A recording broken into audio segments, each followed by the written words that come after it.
Texas executed a man for a crime they couldn't prove. The sound of crackling wood, a scream that splits the quiet Texas morning. Smoke curls into the winter sky over Corsicana, Texas. It's the 23rd of December, 1991, 2 days before Christmas. My little girl was crying, "Daddy, Daddy." When I woke up, the whole house was in smoke. Inside a small house, 3 little girls are asleep in their beds. Outside, their father burned, coughing, frantic shouts into the cold morning air. "Someone help me.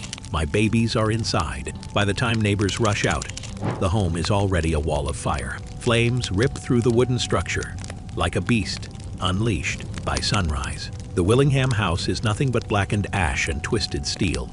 Amber, Carmen, and Cameron, 1 toddler and twin babies, are gone. Their father, Cameron Todd Willingham, is the only one who survived. At first, the town grieved. A tragic accident. They said a Christmas nightmare no one could imagine. But grief turned to suspicion. Why had only the father survived? Why did investigators find signs of accelerants? Why did his story sound too practiced? Within days, Cameron Todd Willingham went from grieving father to murder suspect. What really happened that cold December morning? Was it a father's desperate fight to save his children, or a cold-blooded act of murder that shocked Texas to its core? This is the story of a fire that consumed more than a home. It consumed lives, truth, and maybe justice itself. Before the tragedy, there was a family, ordinary, struggling. Loving Cameron Todd Willingham grew up in a working-class home. His father was a mechanic, his mother a homemaker. Life was tough.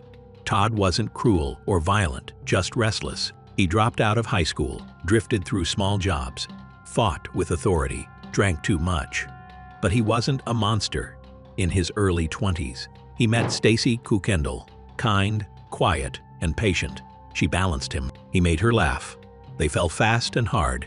They married in 1990, welcoming Amber, a bright, curious toddler who adored her father.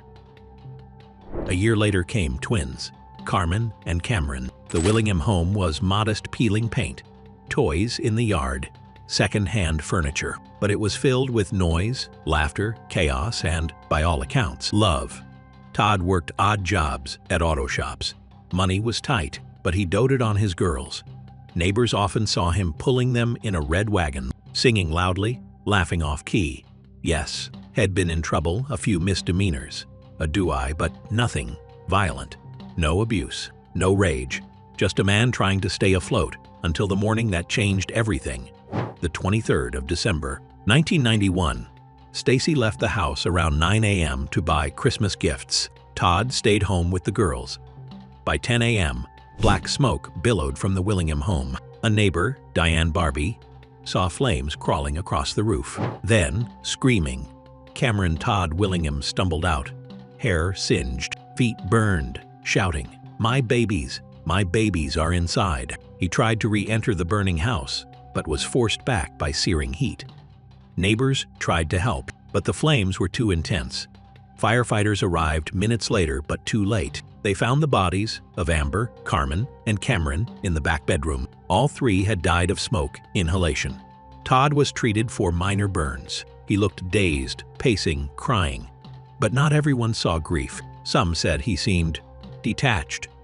Others claimed he worried more about his car than his children. In small towns, rumors spread faster than smoke. By that night, whispers had begun. Something doesn't add up. Fire investigators combed through the debris. Manuel Vasquez, a respected Texas fire marshal, led the scene. He saw burn patterns on the floor that, in 1991, were considered telltale signs of arson. V-shaped marks on walls, puddle-like burns near the front door. To Vasquez, these weren't random. They screamed accelerant. His conclusion, the fire was intentionally set. An accelerant-sniffing dog allegedly alerted near the doorway. And suddenly, the grieving father became the only possible suspect. Todd's story stayed consistent. He woke to Amber's screams, tried to reach them, but flames blocked his way. Investigators didn't believe him. How did he escape unharmed if the fire was so intense? Why were burn marks near multiple locations? And why, they asked, Was he calm when the girls were found? Within 2 weeks, Cameron Todd Willingham was charged with 3 counts of capital murder. Corsicana, Texas, summer 1992. The courthouse buzzed with reporters, spectators, and anger. Prosecutors painted Willingham as a violent, selfish man who killed his own children to be free of responsibility. The evidence, those supposed arson indicators, a jailhouse snitch, and his personality. Fire investigator Manuel Vasquez testified with certainty the fire was set intentionally using a liquid accelerant. Another investigator agreed, pointing to puddle-shaped burns and low burn marks. To them, science had spoken. Then came the jailhouse. Informant Johnny Webb, a drug addict with a long criminal record. He claimed Willingham had confessed to him in jail. No proof, no recording, just words. In exchange, Webb received a reduced sentence, something the jury never heard. The prosecution went further. They called psychologist Dr. James Grigson, nicknamed Dr. Death, who claimed without ever examining Todd that he was a sociopath. They even used Todd's tattoos and Iron Maiden posters as proof of satanic tendencies. Imagine that heavy metal art used as evidence of murder. His defense had no expert witnesses, no money, no chance. They couldn't afford to challenge the fire science, which, years later, would be debunked entirely. After a 2-week trial, the jury deliberated for just over an hour. Their verdict, guilty of capital murder. Todd was sentenced to death, he whispered. I am innocent. No one listened. On death row, Willingham wrote letters to journalists, lawyers, anyone who would listen. Each one echoed the same words: I did not kill my children. For 12 years, he maintained his innocence. Meanwhile, new fire science was changing everything. Experts began questioning the same patterns that convicted him. Flashover, a natural phenomenon that causes identical burn marks once blamed on Excella. Rance was now understood. Dr. Gerald Hurst, a respected chemist and fire expert, reviewed Willingham's case in 2004. His conclusion was devastating. The fire, he said, was not arson at all. There's nothing to indicate this was intentional, he wrote. Todd Willingham's case falls into that category where there is not one iota of evidence that the fire was arson. The patterns explained by flashover. The accelerant dog, unreliable. The fire investigators, outdated, wrong, and dangerously overconfident. Even the lab results showed no trace of accelerants. Willingham's supposed motive, non-existent. No insurance policy, no financial gain, no history of abuse. Yet none of this mattered. His appeals were denied. The governor's office received Hurst's report days before the execution. They did nothing.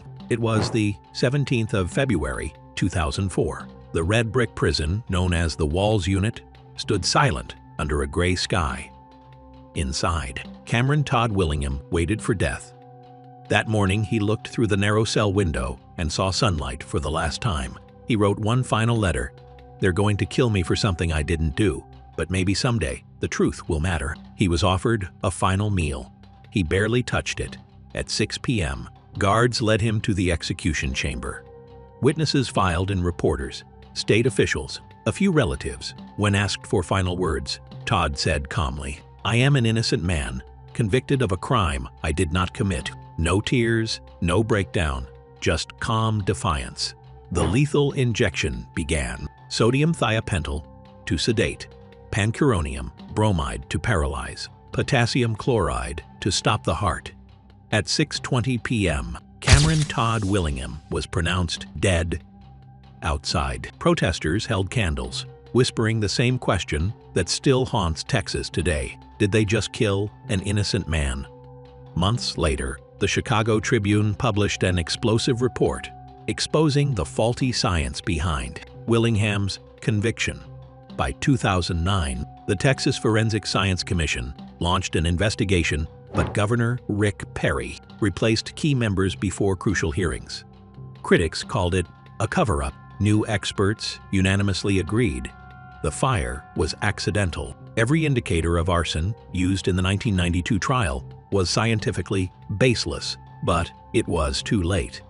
The state had already executed him. Willingham's name became a symbol, not of guilt, but of doubt. The case exposed a terrifying flaw in the system, that science, bias, and pressure can combine to create a perfect storm of injustice.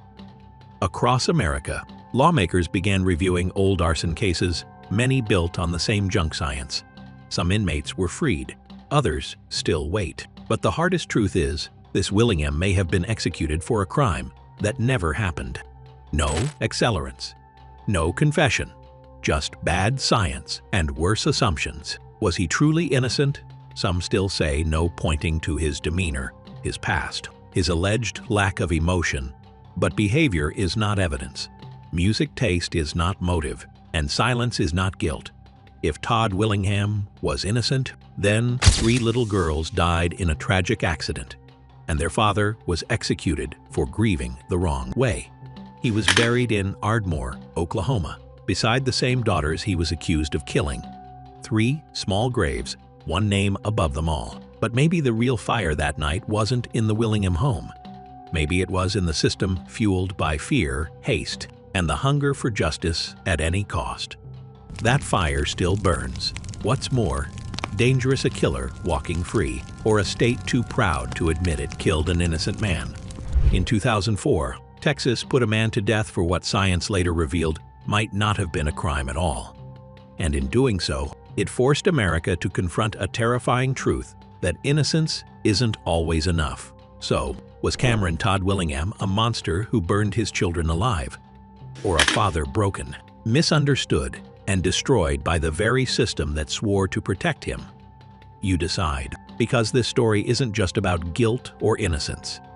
It's about consequence, and that's what makes it truly unforgettable.